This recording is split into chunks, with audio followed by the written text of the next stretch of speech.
Bem-vindos a mais um Unicast. Hoje estou aqui com Nardi, né? Camila Nardi. Estamos de volta com o formato de trazer convidados externos.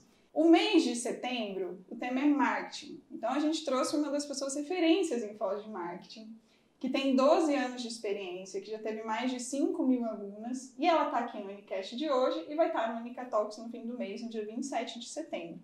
A intenção de hoje é fazer vocês conhecerem um pouquinho a Camila, conseguir tirar um pouquinho dela os conteúdos e alguns spoilers do que ela vai dar pra gente no fim do mês, para que a gente consiga, de fato, até vir com mais dúvidas, porque um bom Unicatalks é quando as pessoas já vêm cheias de dúvidas e o palestrante só fica respondendo.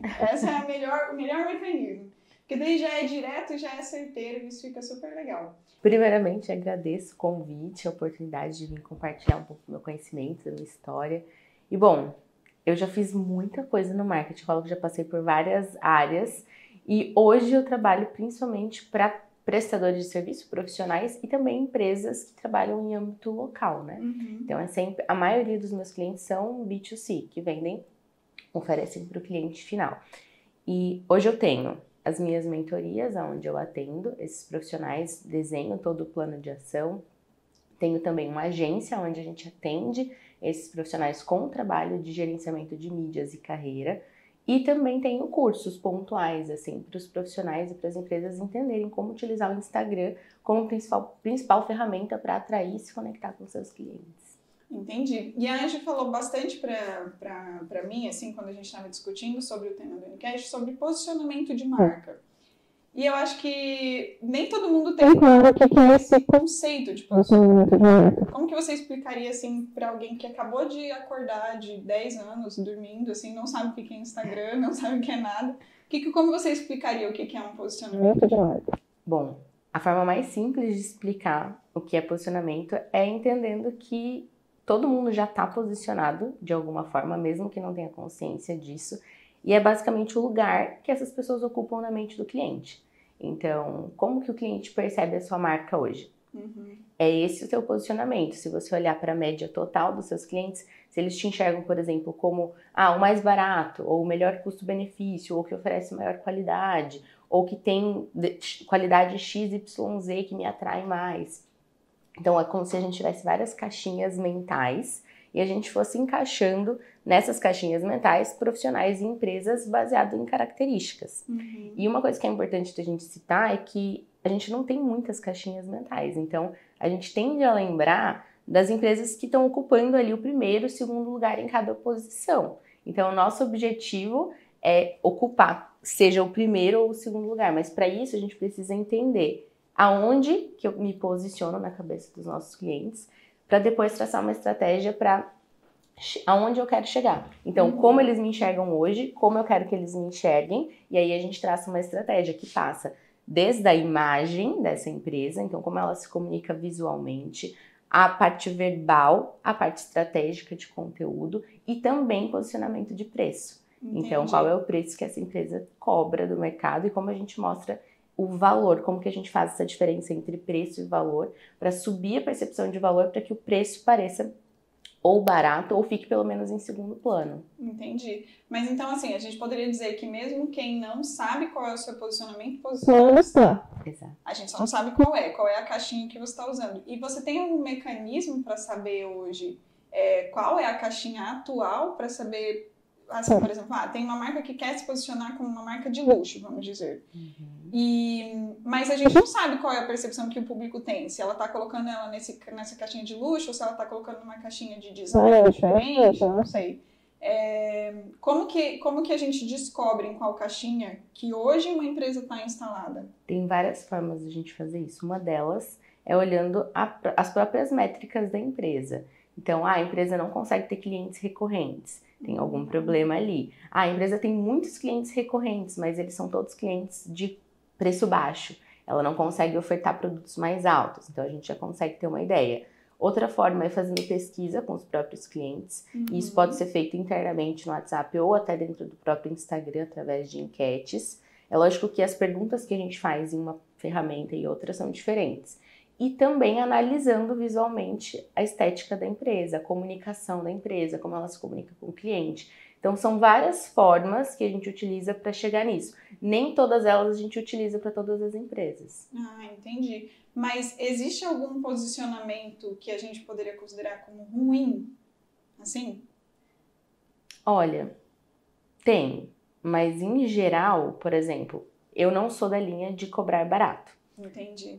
Mas precisa existir pessoas e empresas que cobram barato. A única diferença é que você precisa ter uma estrutura para conseguir ganhar dinheiro dessa forma em escala, e nem todo mundo tem. Então, a melhor forma de profissionais e empresas se destacarem, principalmente quando a gente está falando de um âmbito local, é cobrando melhor e aí oferecendo um serviço de qualidade que esteja à altura desse valor que ela quer cobrar. Que condiza com o preço que a gente está colocando. Exato. Então, um dos sintomas para a gente saber como que está o posicionamento hoje é entender as nossas vendas. Então, a gente olha a nossa base de clientes, a gente olha os nossos dados, vê se os nossos clientes não estão voltando, vê se a gente só tem um grande volume de venda quando tem promoção, se eu não consigo vender o meu produto nunca com preço cheio. Então, esses são sintomas de que talvez eu não esteja posicionado de uma forma de agregar valor, e se posicionado com uma forma de vender barato. Um outro exemplo, né? Eu atendo bastante médicos e profissionais da saúde.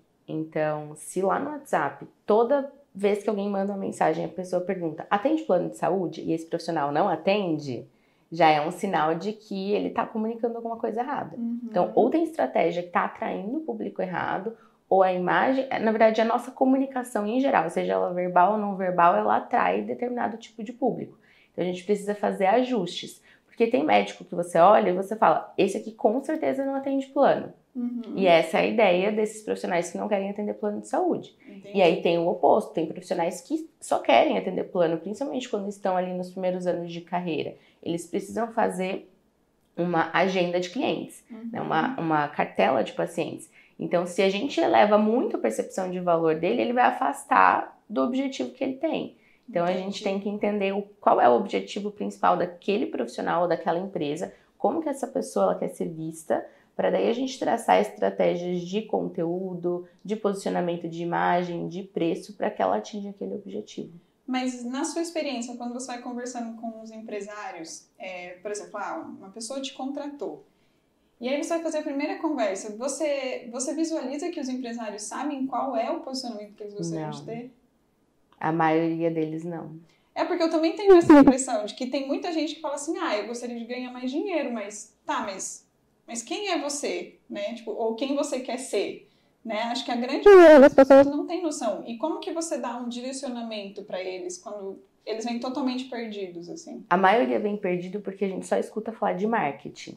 A gente escuta muito pouco falar sobre posicionamento. E quando escuta, ainda não entende muito bem o que é. Então, a gente tem duas formas de fazer isso. A primeira delas é um briefing inicial, que é um diagnóstico. A gente pergunta absolutamente tudo da empresa e a gente traça ali um plano de ação também a partir desse diagnóstico. E a segunda delas, que é a forma como eu gosto de trabalhar, é um formulário baseado em arquétipos de marca. Aí é um tema mais complexo ainda, que é para entender como que essa empresa quer ser vista pelos seus clientes, ou como que esse profissional ele gostaria de ser visto. Que são as caixinhas, tipo, qual caixinha você quer ocupar. E a gente tem ali dentro do universo dos arquétipos, 12 arquétipos diferentes. E aí a estratégia para uma empresa é diferente de uma estratégia para profissional. Quando a gente está trabalhando para uma empresa e ela quer transmitir determinada mensagem, a gente consegue identificar isso através do formulário de arquétipos, porque são várias perguntas. E às vezes a gente chega em um arquétipo específico, por exemplo, o arquétipo do cuidador, que vai transmitir acolhimento, cuidado, aconchego, segurança. E a gente utiliza um só arquétipo na comunicação de uma empresa. Mas quando a gente está falando de um profissional, um prestador de serviço, a gente utiliza até 3, porque é como se fosse a expressão da personalidade dele. Então a gente constrói todo o posicionamento, toda a marca dele baseado em quem ele é e aquilo que ele vai conseguir comunicar verdadeiramente, porque tem pessoas que são super acolhedoras, mas elas querem passar uma mensagem de afastamento, ela não vai conseguir sustentar aquilo por muito tempo. E às vezes é o oposto, ela é super séria e ela quer passar uma mensagem de acolhimento, ela também não vai conseguir sustentar isso. Então todo o posicionamento é baseado na personalidade do profissional ou no que a empresa quer transmitir, mas a gente consegue fazer isso através de um teste, né, de um formulário. E quando a empresa que vai transmitir, porque uma frase me corrija se eu estiver errado. Uma frase que eu sempre ouço quando a gente fala desse mundo digital, de marketing, é que pessoas se conectam com pessoas, né? Então, quando a gente está falando de um arquétipo para a empresa, como que a gente cria esse posicionamento levando em consideração pessoas? Como que a gente se comunica para que... Muito bom que você trouxe isso, porque, inclusive, a estratégia de arquétipos, ela é justamente para dar uma personalidade para uma empresa. Porque os arquétipos, eles são padrões de personalidades humanas. E aí, inclusive, a primeira metodologia criada para construir uma marca arquetípica foi justamente para isso, para construir marcas mais humanas, que se aproximassem mais das pessoas, que as pessoas conseguissem se identificar mais. E a gente precisa trazer rostos para essa comunicação também. Então, essa é uma estratégia essencial. Colocar um rosto para essa empresa. Esse rosto pode ser o do gestor ou dos colaboradores que fazem parte ali do dia a dia da empresa. Mas então sempre tem um rosto, porque o que eu ouvi falar sobre essa questão de persona, de empresa, assim, não sei se é essa nomenclatura, você consegue ver muito de empresas muito grandes, né? Então, por exemplo, hoje a gente sabe como a Netflix se comunica, então eles têm um quê engraçadinho ali, meio debochado, né? Não é uma comunicação extremamente séria, mas você não tem um rosto, né? Mas você acha que a gente consegue se comunicar, por exemplo, com a Netflix ou com o Nubank também, que também tem uma comunicação... Eu sei que você não gosta do Nubank. Eu devia ter mencionado o Nubank. Não tem problema, eu continuo com a minha conta da Nubank ali. Então tá bom, tudo bem. O fato deles não serem uma pessoa é um problema, né? Mas a gente consegue se comunicar com o perfil, assim, da Netflix por conta de uma consistência na forma como eles falam. Porque não tem nenhum rosto na Netflix. É diferente quando a gente está comunicando para massa e quando a gente está comunicando de uma maneira nichada. Então, mesmo que o Nubank seja um banco digital e se você for analisar dentro do contexto geral, é nichado, ele ainda se comunica para massa. Então, nas estratégias que, na verdade, na minha especialização, é para profissionais que atendem ali no A1 ou empresas que trabalham de maneira local. Então, são estratégias diferentes. Entendi. Então, por isso que é importante dar um rosto, né? Exato. E se você for olhar no Nubank, ele associou a imagem dele à Anitta e outros influenciadores, a Netflix também. Então, existem estratégias para isso. Por exemplo, a Netflix eventualmente faz ações com influenciadores no TikTok, no Instagram. Então, eles também se apropriam de conteúdo criado pelo usuário, que é um influenciador para eles. E entrando nesse assunto de influenciador, como que uma marca conseguiria escolher um bom influenciador? Quais são os critérios que ela deveria avaliar na hora de vincular a sua marca com a marca de outra pessoa, que é um influencer? A empresa, ela, na verdade, precisa ter clareza dos valores que ela tem, daquilo que ela quer comunicar, e aí ela vai trazer o nome do influenciador para uma pauta, né? E será que esse influenciador está conversando com os valores que a gente quer? Será que esse influenciador, ele conversa com o público que nós queremos também? Porque às vezes ele tem o mesmo valor, mas ele não comunica. A mensagem dele não chega para as pessoas que essa empresa gostaria. Então, são algumas análises que a empresa ou o profissional precisa fazer na hora de se vincular, porque é um relacionamento de marca. O influenciador é uma marca, o profissional é uma marca, a empresa é uma marca, e esse relacionamento, para ele dar certo, precisa ser uma relação de ganha-ganha e também precisa ter uma congruência entre quem nós somos, faz sentido a gente estar junto, porque tem influenciadores que, independente da marca, eles vão se conectar porque é um trabalho. Mas para a marca, eles precisam olhar, será que faz sentido para mim me relacionar o nome da minha empresa com tal pessoa? Às vezes é uma relação que vai sair muito positiva e às vezes não. Às vezes vai te colocar numa caixinha para as pessoas que não é interessante. Exato. É porque eu acho que na grande maioria, eu acho que, voltando no comecinho do que você trouxe, eu acho que o que principalmente confunde a cabeça das pessoas é que elas tratam marketing com posicionamento de marca. Né? Então elas misturam isso. E aí a grande maioria dos empresários parece que só vai, né? Abre uma conta no Instagram e vai. Nem sabe o que está fazendo, mas tá no Instagram, precisa estar no Instagram. Não consegue se comunicar, não passa a imagem que precisa passar. E só tá indo, assim, só segue um fluxo. Talvez isso eles levem em consideração também quando eles estão fazendo contratando uma influencer. Exato. Então só vão, quem tem mais Tá todo seguidor? mundo contratando. Tá todo mundo contratando, vou contratar também, mas às vezes nem sabe qual que é o público que a influencer tá atacando, né? Se faz sentido ou não, se é uma pessoa que tem valores parecidos, tipo, se mistura totalmente, porque o marketing, acho que de certa forma, eu tava ouvindo um podcast esses tempos e eles estavam falando que lá atrás o marketing tinha uma ideia muito aspiracional.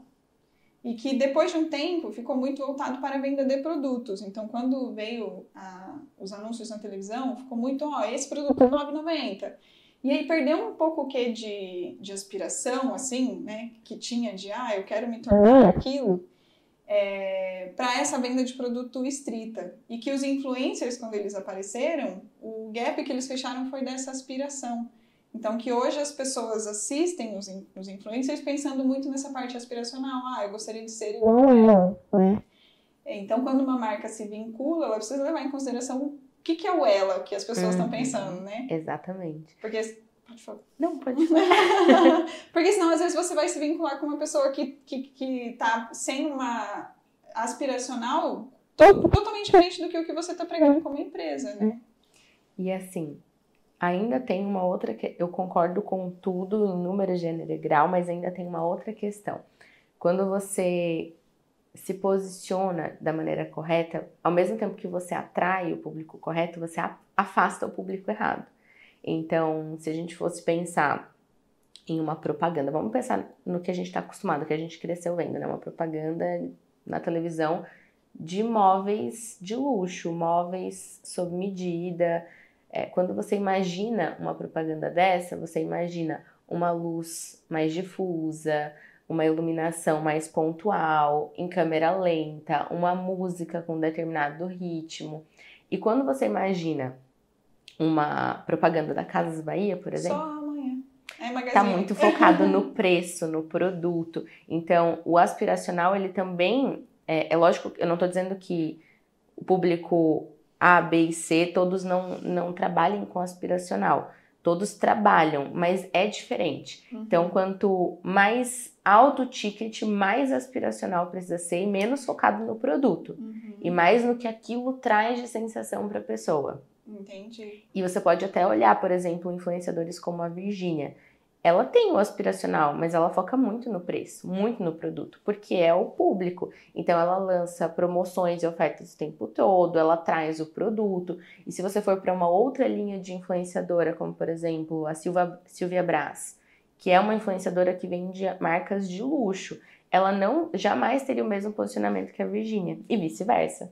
Então a Silvia Braz vende muito mais o aspiracional, o estilo de vida dela. Você raramente vai ver ela pegando um produto e falando do produto, colocando oferta, preço, e é só hoje, é tantas unidades. Então tem essa questão do aspiracional que o influenciador traz, mas ainda dentro disso a gente tem a questão de preço e posicionamento. Então, quanto mais alto o ticket, mais aspiracional precisa ser. Quanto menor o ticket, menos aspiracional precisa ser, porque a pessoa precisa pensar menos para comprar. Você consegue trabalhar com gatilhos mentais que são mais agressivos, de urgência, de escassez, e aí fazer as vendas ali, porque são produtos mais baratos. Então, a pessoa pensa menos, tem melhor condição de pagamento. Entendi. Então, quando você vai fazer um planejamento, porque você falou, eu atendo a pessoa, né, o profissional, e a empresa.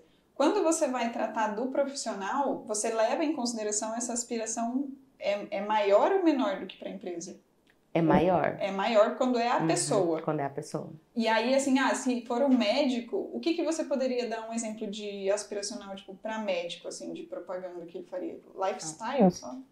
O lifestyle envolve, mas um desafio que a gente tem é conseguir fazer essas pessoas se conectarem, mostrarem quem é o ser humano por trás daquele profissional.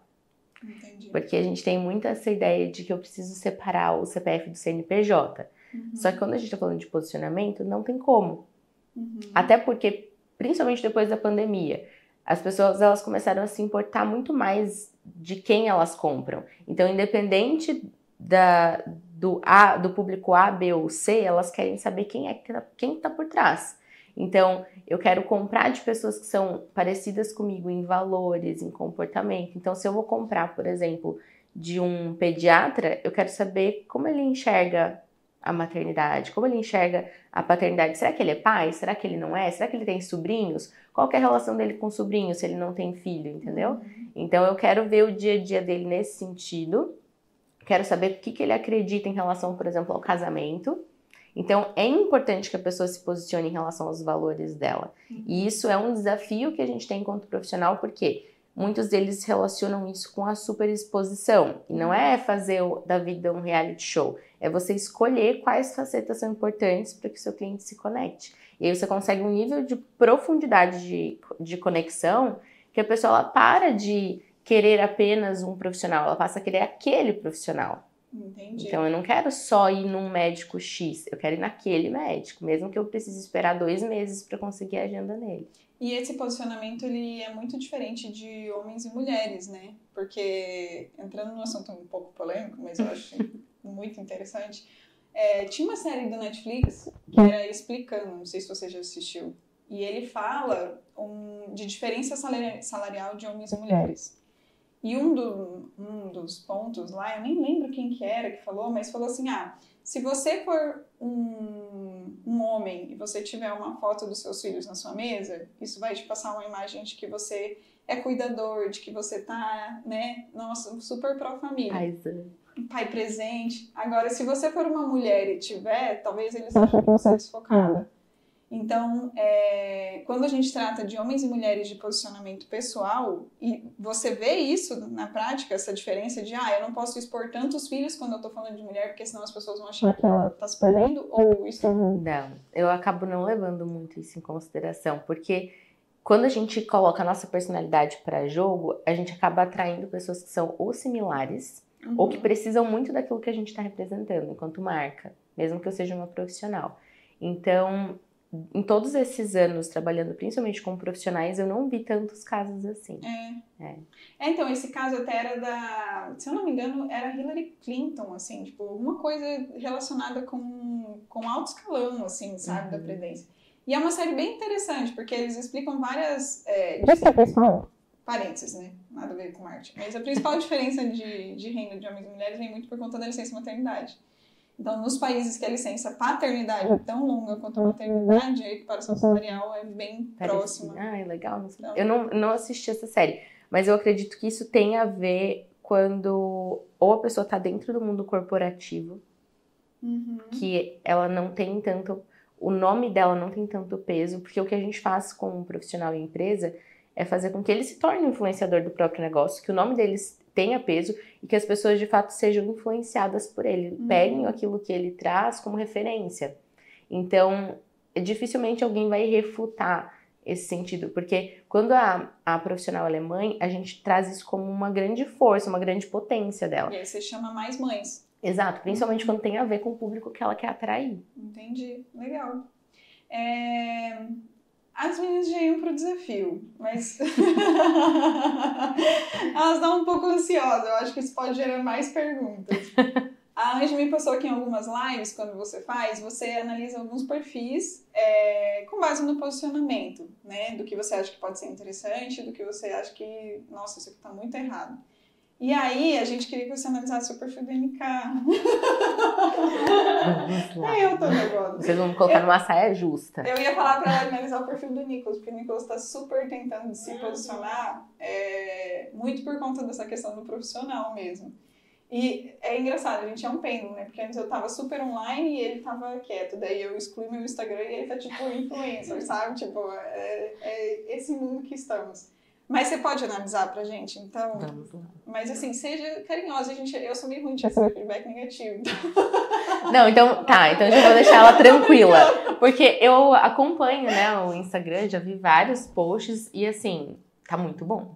De verdade, ainda falei. O pessoal que cuida do marketing nesse Instagram vai ser promovido depois que eu analisar, porque se você olhar, é um marketing diferenciado. Você não vê empresas da cidade fazendo o tipo de vídeo que vocês fazem. Mas o que você acha que foi o diferente? Para ser diferenciado. Até essa era uma das perguntas. Tipo, como que a gente analisa o que é diferente, assim? É só você olhar para a média. Então, se você tem... Porque às vezes, vamos pensar daqui 5 anos. Daqui 5 anos, todas as empresas do mesmo nicho que vocês estão fazendo os mesmos vídeos da mesma forma. Isso já não é mais diferente. Mas olhando para a média, eu diria que vocês são a única empresa da cidade que faz, do nicho. Entendi. E eu não conheço de outros lugares, né? Mas eu acredito que não. Ó, vamos começar pela logo. A logo é uma logo simples, não tem muita informação, é o tipo de coisa que a gente sempre analisa. Às vezes as empresas colocam o telefone, o endereço ali na foto de perfil. Não dá, porque a pessoa não vai conseguir ler. Então, a logo simples, o nome de usuário também tá simples. Título da bio, que tá NK Consultoria, tá ótimo. E aí a gente tem a bio em tópicos, que é como eu ensino as pessoas a fazerem. Às vezes a pessoa coloca tipo um texto de apresentação na bio que não fica claro, não fica objetivo. E aí, além de ter tópicos, vocês têm um número mágico, que a gente chama, que é um número que expressa algum marco de autoridade que aquela empresa tem. Que quem não conhece essa empresa entra no perfil e logo de cara fala assim, nossa, 100 milhões em faturamento gerenciados por mês. É 100 milhões, né? Isso aí. Então, assim, a pessoa que nunca ouviu falar da empresa, ela já tem uma percepção de autoridade só vendo esse número. Transformamos negócios comuns em empresas organizadas e lucrativas, então você está falando direto na dor. Tipo, as empresas, elas tendem a não ter uma organização financeira e aí ter problema com saber quanto de fato elas estão lucrando, então você já traz a transformação aqui. A única coisa que talvez eu tiraria seria o WhatsApp que está escrito. Porque você poderia colocar no link da bio e colocar outra informação ali que seja mais relevante naquele espaço. Temos o endereço, Foz do Iguaçu, link da bio, vamos dar uma olhada. Tá aguentado isso? Não, a primeira impressão é que tem muitos links, mas a gente olha se esses links são relevantes, se fazem sentido tá ali, tá ótimo. Então fale conosco no WhatsApp. Talvez eu colocaria, ó, o Fale Conosco no WhatsApp em primeiro lugar. Ele tá em terceiro, eu jogaria ele lá pra cima. E aí os outros, né, do Ncast, votem no nosso Observatório Social. Esse você pode colocar mais pra baixo. Ganhamos, inclusive. Que massa! Vamos dar uma olhada. Os destaques estão organizados, capas bonitinhas. Tem um comércio aqui, tem um de contato. Vamos dar uma olhada. Os destaques, eu gosto de trabalhar eles... Dá para vocês explorarem melhor. Então, por exemplo, eu gosto de trabalhar os destaques com uma estrutura de funil. Se vocês entrarem nos destaques ou meus ou dos meus clientes, eles estão todos construídos da seguinte forma. Eles trazem um tema, desenvolvem aquele tema ali, e aí no meio desse desenvolvimento ou se quebra objeções ou traz depoimento de outras pessoas para mostrar que aquilo é real, trazer uma prova social, ou gera desejo, e no final você coloca o seu produto ou serviço como uma solução, então coloca um link. Então é impossível que a pessoa ela vá navegar pelos seus destaques sem cair no teu WhatsApp, por exemplo. Entendi. Aí a ordem é feita como um funil mesmo, o topo e vai descendo. Tipo, chama atenção com um tema que é relevante para as pessoas, então organização financeira. Desenvolve aquilo em 5, 6 stories, não precisa ser sequências muito longas, pode ser escrita ou falada. Eu gosto de fazer escrita, mas tem pessoas que preferem falar, então dá para fazer falado. E no final coloca o link. Entendi, interessante. Daí você pode pegar vários temas, você não precisa ter os destaques com só contato, time, você pode pegar e falar sobre temas. Organização, depois planejamento anual. Tipo, cada bolinha, cada destaque ter o funil dentro da própria destaque. Interessante. Com temas de conteúdo. Igual quando a gente cria, não sei se vocês fazem isso, né? Criar carrosséis. A gente faz carrosséis, né? Vamos dar uma olhada num carrossel de vocês. Uma grande dificuldade que a gente tem é que às vezes a gente olha alguma coisa que a gente recebeu da agência, alguma coisa assim, e você fala, meu, não é isso, não sou eu ainda. Né? Mas a gente não consegue ao certo explicar o que é que falta. Então, essa é uma dificuldade que a gente tem. Dá uma dica para vocês. A beira do rebrand também. A gente tá quase.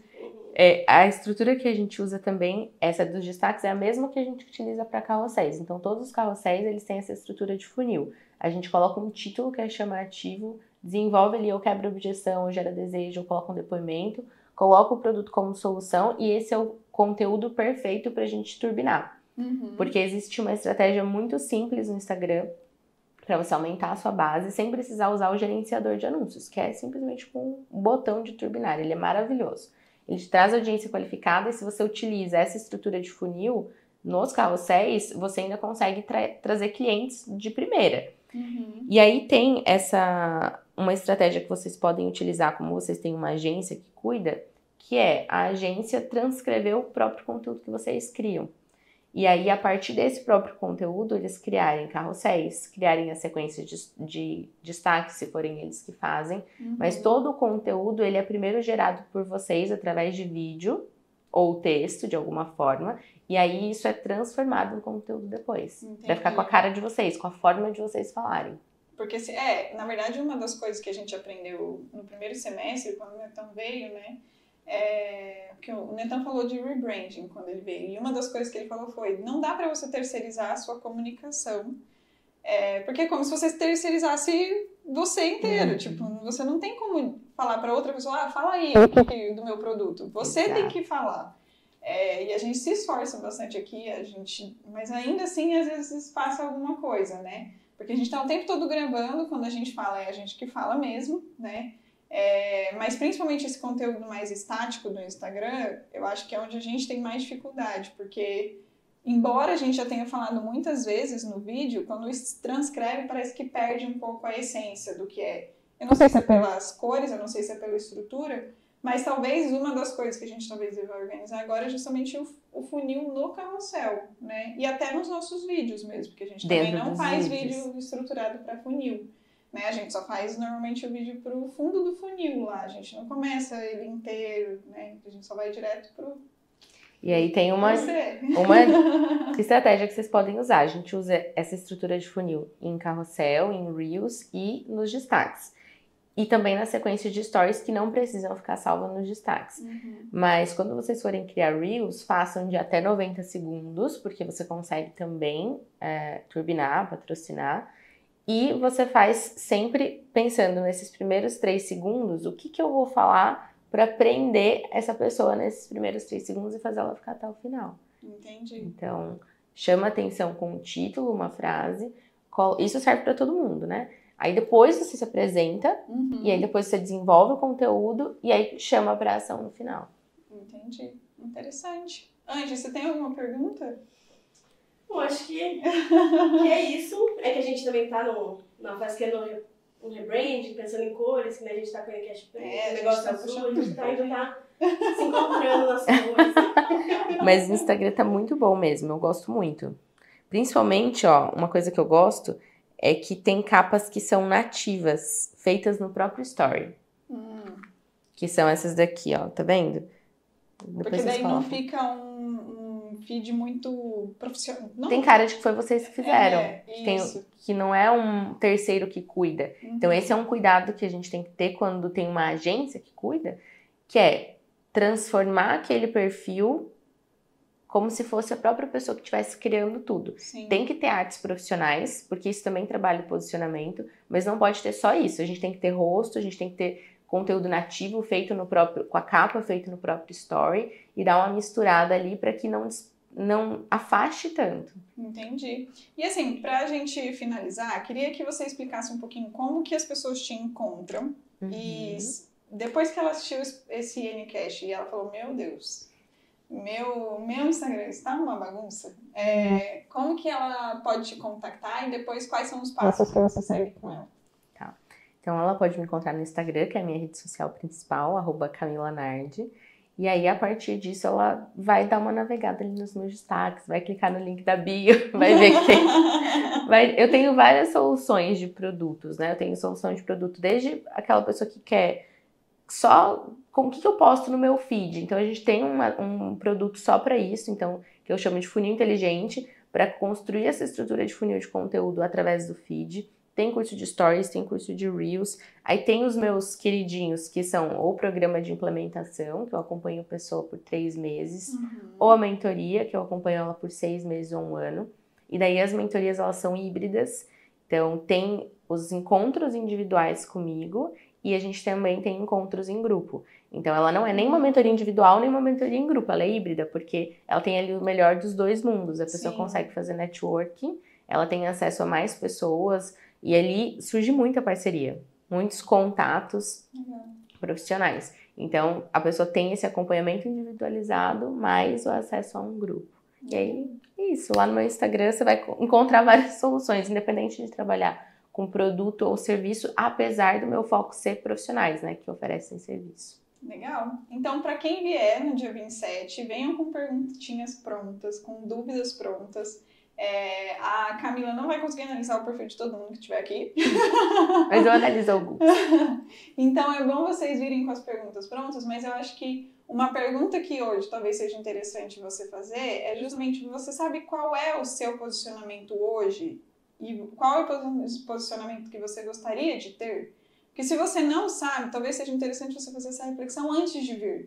Porque daí você consegue fazer perguntas específicas. Pensando num posicionamento de agregar valor, de não ser o mais barato, o que eu deveria fazer? Quais são os principais indícios? Então, voltando para isso, acho que a palestra vai ficar muito mais rica, né? Porque daí a gente não fica só sentado absorvendo, a gente já vai resolvendo o problema que todo mundo trouxer. E é isso aí, então dia 27 aqui na NK, a gente sempre começa com um cafezinho, 6h30, 7 horas a gente começa, no máximo 7h05, que é pra gente não demorar muito pra ir embora também, porque a gente sabe que, né, sair da rotina pra vir aqui depois de uma palestra é sempre cansativo. Mas sempre vale a pena. O evento aqui é exclusivo para os clientes da NK, mas online, quem quiser se inscrever pode se inscrever, que vai estar aberto para todo mundo. E é isso. Muito obrigada, Camila. Nossa, sou muito apresentadora. Amei. Obrigada mesmo pela sua disponibilidade, pelo seu conhecimento. Acho que essa palestra vai ser muito rica. A gente vai se preparar melhor também para fazer perguntas mais difíceis, para colocar você mais numa sinuca de bico lá na frente de todo mundo. Mas obrigada pela semi-consultoria que você deu pra gente aqui. E sigam a Camila, é muito interessante. Sigam o perfil lá, vejam quais são os funis e vejam onde que estão os problemas das suas redes sociais. Muito obrigada!